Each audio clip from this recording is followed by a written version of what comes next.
Assalamualaikum warahmatullahi wabarakatuh. Perkenalkan, saya Hilman Fadil Faujan dari kelas MN22I. Pertama-tama saya ucapkan terima kasih kepada Bapak Dr. Haji Muhammad Uus IRSEMM selaku dosen pengampu dari mata kuliah studi kelayakan bisnis, dan juga kepada teman-teman yang sudah hadir pada malam hari ini. Baik, pada malam hari ini saya akan mempresentasikan hasil studi kelayakan bisnis CIPI Berkah Nusantara.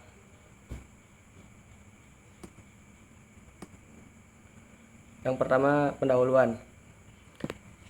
CIPI Berkah Nusantara adalah sebuah perusahaan yang berfokus pada penyediaan buku dan alat tulis dengan visi menjadi pusat literasi unggulan di Indonesia. Perusahaan ini berkomitmen untuk menyediakan koleksi buku berkualitas serta layanan yang inovatif melalui platform digital. Kajian aspek legal bisnis. Nama perusahaannya CIPI Berkah Nusantara, merek dagang toko buku berkah. Pemilik perusahaan saya sendiri. Jenis usahanya penjualan buku dan alat tulis. Kapasitas usaha lokal. Alamat perusahaan berada di Jalan Raya Pabuaran Subang, Desa Ciambulu, Kecamatan Pabuaran, Kabupaten Subang. Berikut logo perusahaannya. Logo Berkah Nusantara menggambarkan buku terbuka di atas komputer, melambangkan toko buku yang menawarkan buku fisik dan digital. Tiga lingkaran di atasnya mewakili keberagaman buku, komunitas pembaca, dan teknologi. Garis di bawah nama menunjukkan fondasi yang kuat dan fokus pada pengembangan literasi. Secara keseluruhan, logo ini menunjukkan toko buku modern, inovatif, dan berdedikasi untuk menyediakan buku berkualitas bagi semua. Selanjutnya, aspek legal. Yang pertama, perizinan usaha. NIB terdaftar di Kementerian Hukum dan HAM. Surat izin usaha perdagangan dan izin lingkungan telah lengkap sesuai peraturan. Yang kedua, perpajakan. Wajib pajak aktif termasuk PPh dan PPN. Yang ketiga, hak kekayaan intelektual. Logo dan nama telah terdaftar di DJKI. Yang terakhir, perlindungan konsumen. Penyediaan layanan pengaduan dan pengembalian barang. Selanjutnya, permodalan. Modal dasar sebesar 600 juta rupiah. Modal disetor 300 juta dan modal ditetapkan sebesar 300 juta rupiah. Berikut struktur organisasinya.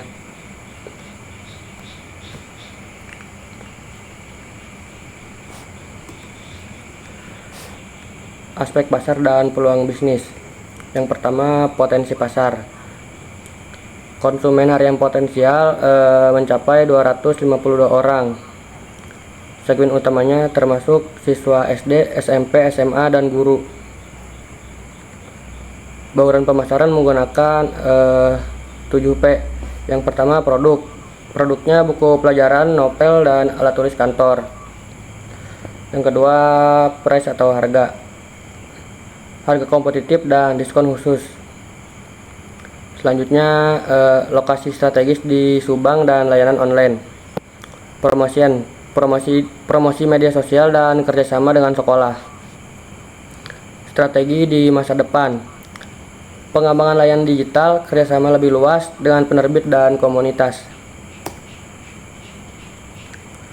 Selanjutnya ada analisis pastel. Yang pertama, faktor politik. Dukungan kebijakan literasi oleh pemerintah daerah. Yang kedua, faktor ekonomi. Pertumbuhan ekonomi Subang pada tahun 2023 mencapai 4,64%.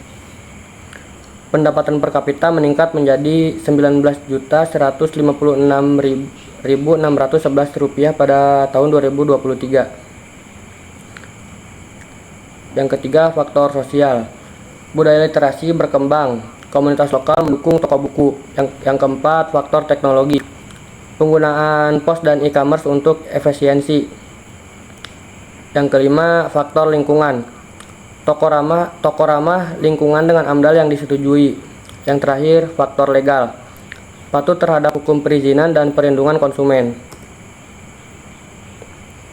Selanjutnya aspek teknis dan teknologi. Yang pertama, lokasi dan fasilitas. Lokasi terletak di Jalan Raya Pabuaran, Subang. Fasilitas lengkap, termasuk rak buku tematik, ruang baca, area kasir, gudang, penyimpanan, dan layanan e-commerce. Yang kedua, teknologi. Sistem poster integrasi untuk manajemen inventaris, CCTV, alarm, dan keamanan digital. Yang ketiga, tenaga kerja, 15 karyawan termasuk staf gudang, kasir, pramuniaga, dan tim pemasaran digital.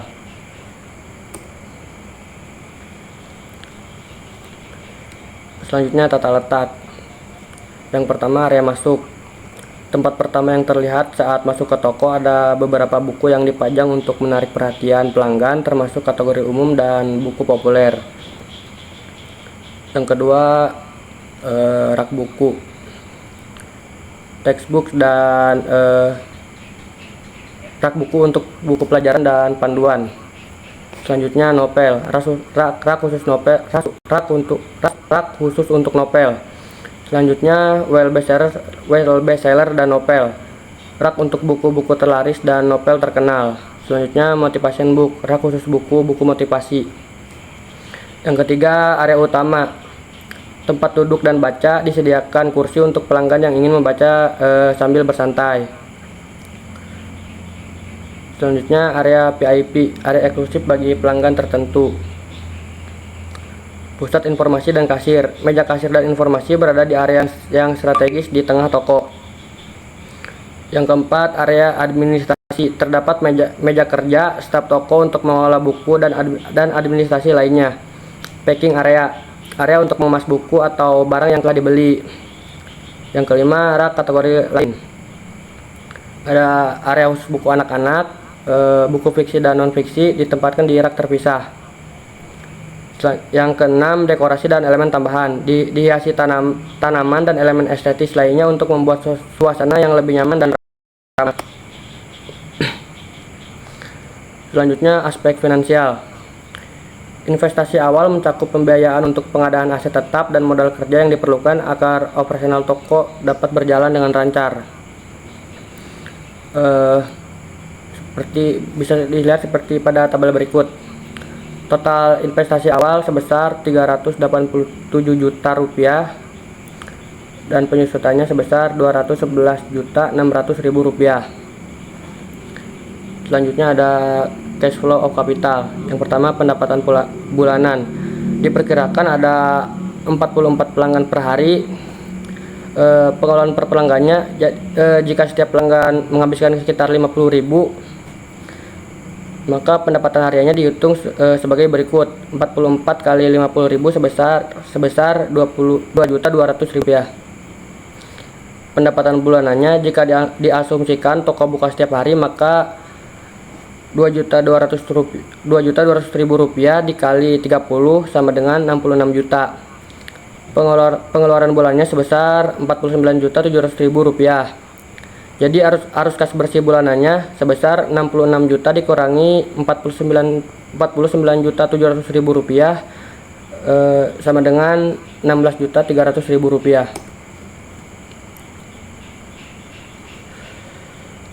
Payback period. Periode pengembalian di sini dihitung untuk mencapai target pengembalian investasi dalam 5 tahun. Investasi awal sebesar 387 juta rupiah. Arus kas bersih tahunan untuk pengembalian.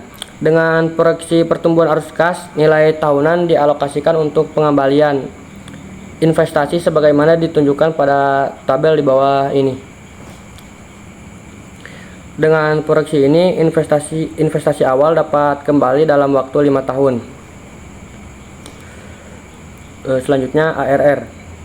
ARR ini menunjukkan bahwa investasi per tahun memberikan pengembalian dengan nilai rata-rata sebesar 61,6% dari investasi awal. Selanjutnya NPV. NPV positif sebesar 500.635.905 rupiah, menunjukkan bahwa investasi menguntungkan dari biaya modal awal. Jadi kesimpulannya, yang pertama, kelancaran operasional. CP Berkah Nusantara telah memiliki infrastruktur, fasilitas, dan teknologi yang mendukung. kelancaran operasional termasuk sistem pos terintegrasi, fasilitas lengkap, dan tenaga kerja yang kompeten. Yang kedua, kelayakan bisnis. Berdasarkan kajian aspek legal, pasar, dan finansial, bisnis ini dinilai dengan potensi pasar yang besar, modal yang cukup, serta kepatuhan terhadap regulasi. Yang ketiga, dukungan eksternal. Bisnis ini mendapat dukungan dari pemerintah dalam bentuk kebijakan, komunitas lokal, dan pengembangan budaya literasi yang mendorong permintaan. Yang terakhir, strategi pengembangan.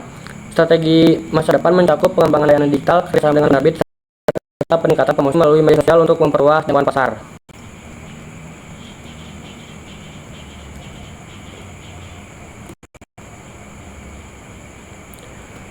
Baik, presentasi sudah selesai. Apakah ada yang mau bertanya?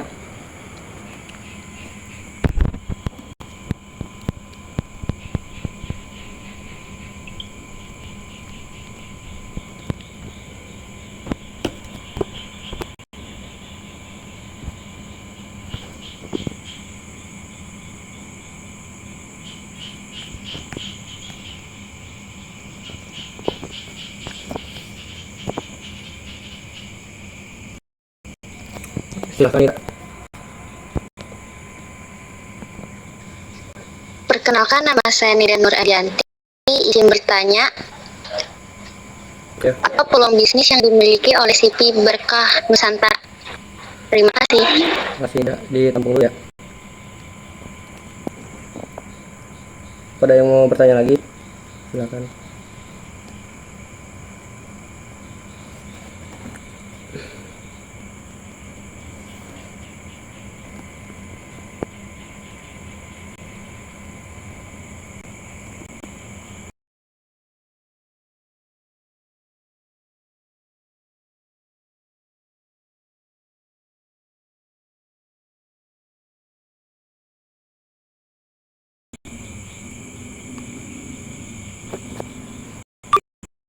Silakan, Sarah.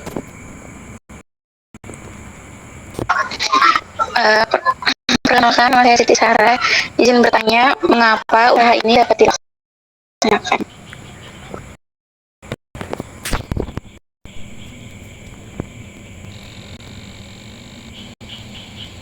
Baik, saya akan menjawab pertanyaan dari Nida terlebih dahulu. Pertanyaannya, apa peluang bisnis yang dimiliki oleh CP Berkah Nusantara?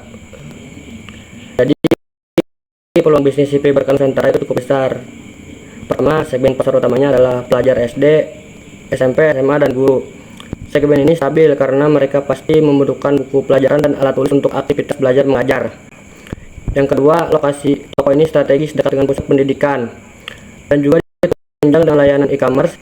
Jadi toko ini gak cuma melayani konsumen lokal, tapi juga bisa menjangkau pelanggan dari luar daerah.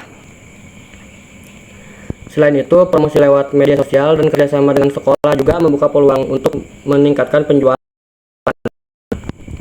Intinya, CP Berkah Nusantara punya banyak ruang untuk berkembang di masa depan. Gimana nih, Dak? Sudah jelas? Sudah jelas, terima kasih, Lingkungan. Masih Nida. Selanjutnya, pertanyaan dari Sarah, mengapa usaha ini dapat dilaksanakan? Usaha ini dilaksanakan karena sudah memenuhi semua aspek penting untuk memulai bisnis.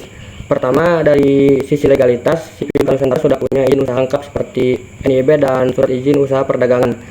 Jadi operasionalnya nggak ada hambatan hukum. Bahkan logo dan mereknya juga sudah didaftarkan di DJKI secara brand aman. Selanjutnya, dari sisi fasilitas, toko ini sudah lengkap banget, ada buku tematik, kaca, gudang, dan yang paling penting adalah layanan digital seperti sistem pos dan e-commerce. Ini bikin operasionalnya lebih efisien dan menghadirkan digitalisasi. Terakhir, strategi pengembangan seperti kerja dengan penerbit dan ekspansi layanan digital juga bikin usaha ini lebih prospektif. Jadi saya siap dan punya potensi berkembang. Intinya, CP Berkah usaha ini sudah semua aspek kelayakan bisnis, baik dari pasar, modal, fasilitas, hingga strategi di masa depannya. Jadi menurut saya usaha ini sangat layak untuk dilaksanakan dan berpotensi besar untuk sukses. Gimana, Sarah? Oke, cukup, makasih. Mungkin sekian presentasi dari saya. Mohon maaf kalau masih banyak tanya. Wassalamualaikum warahmatullahi wabarakatuh.